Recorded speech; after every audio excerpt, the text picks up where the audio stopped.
Министерството за образование и наука во својата годишна програма за реконструкција на средните училишта го има ставено токму и нашето училиште за реконструкција на ученичките тоалети, реконструкција на покривот и реконструкција на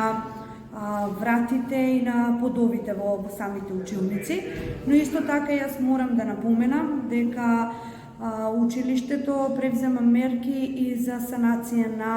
училишната сала, затоа што знаете дека спортската сала во времето на короната, кога беше спроведуван процесот на вакцинација, беше место каде што беше вакцинален пункт. Но, за жал, по завршувањето на процесот на затварањето на вакциналниот пункт, не беше ништо